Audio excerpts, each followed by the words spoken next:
मध्य प्रदेश के एक आईएएस अधिकारी संतोष वर्मा ने ब्राह्मणों को लेकर विवादित टिप्पणी की, सीधा हमला भी बोला।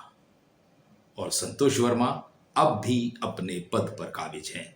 हाँ, सरकार ने उन्हें नोटिस जरूर जारी कर दिया।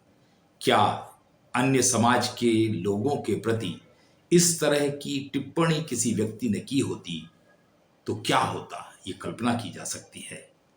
मगर मध्य प्रदेश में संतोष वर्मा के खिलाफ अब तक कोई कार्रवाई नहीं हुई है।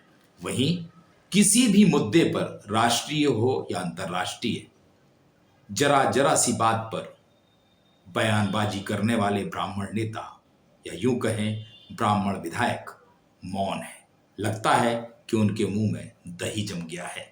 विधानसभा का सत्र चला, किसी भी विधायक ने खुलकर वर्मा के खिलाफ कार्रवाई की जोरदार मांग नहीं की या एकजुट होकर अपनी ताकत का प्रदर्शन नहीं किया।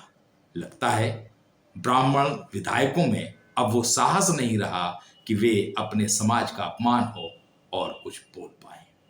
दोस्तों नमस्कार, मैं हूं संदीप पौराणिक। संतोष वर्मा ने जो कहा उसकी निंदा चौतरफा हो रही है। संतोष वर्मा ने भी सफाई दी है कि उनकी बात को ठीक तरह से नहीं पेश किया गया। वे मानते हैं कि आरक्षण को लेकर उन्होंने अपनी बात कही थी।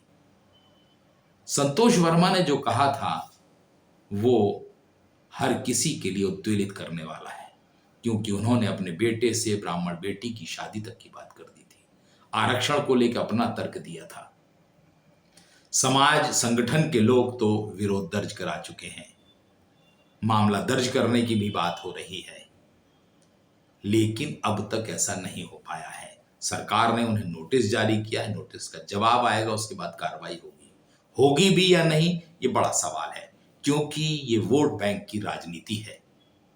लोग सच कहने से डरते हैं, क्योंकि उन्हें लगता है कि अगर वो सच बोलेंगे तो एक वर्ग नाराज हो जाएगा और उनके वोट बैंक पर डाका पड़ जाएगा या वोट बैंक उनसे खसक जाएगा।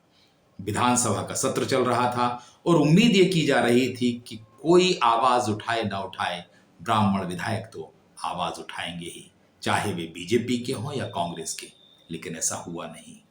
विधायकों ने ऐसा कोई मामला न उठाया, न सरकार से मांग की, न एकजुटता दिखाई कि संतोष वर्मा ने जो कहा है उस पर कोई बड़ा एक्शन होना चाहिए। विधानसभा का सत्र भी खत्म हो गया। ये ऐसी विधानसभा है जिसमें दिग्गज बीजेपी में ब्राह्मण नेता हैं, कांग्रेस में भी हैं।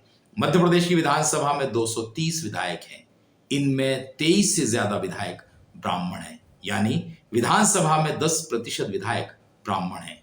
मगर ब्राह्मणों की बेटियों को लेकर जो टिप्पणी की गई उसमें किसी भी विधायक ने साथ देने की कोशिश नहीं की, उस मामले को तूल नहीं दिया, हम ये कह सकते हैं। इसमें जरूरत नहीं थी कि राजनीति हो, लेकिन कोई व्यक्ति किसी समाज पर आक्षेप करता है तो एकजुटता तो होनी चाहिए। क्या दूसरे समाज के किसी मामले में कोई टिप्पणी कर देता तो क्या होता? अगर आप बयान भी दे देते हैं तो आप मुश्किल में पड़ जाते हैं। सोशल मीडिया पर अगर आप साझा कर देते हैं तो मुश्किल में पड़ जाते हैं। कई मामले हम लोगों के सामने हैं जिनमें किसी महापुरुष पर टिप्पणी की, किसी व्यक्ति पर टिप्पणी की, किसी नेता पर टिप्पणी की, तो समाज एकजुट हो गया और संबंधित के खिलाफ मामला दर्ज हुआ और कार्रवाई भी हुई। लेकिन ब्राह्मणों का मौन सवाल खड़ा कर रहा है। क्या ब्राह्मण विधायक इतने कमजोर हो गए हैं? हाँ, कुछ सांसदों ने दिल्ली में जरूर शिकायत दर्ज कराई है और संतोष वर्मा के खिलाफ कार्रवाई की मांग की है, लेकिन मध्य प्रदेश के राजनेता पूरी तरह मौन बैठे हैं। क्या हो गया है इन ब्राह्मण विधायकों को, जिन्होंने सरकार से ये तक मांग नहीं की कि संतोष वर्मा पर पहले कार्रवाई की जाए? जांच होगी, परिणाम आएगा, नोटिस जारी होंगे, ये तो प्रक्रिया है, लंबी चलती रहेगी।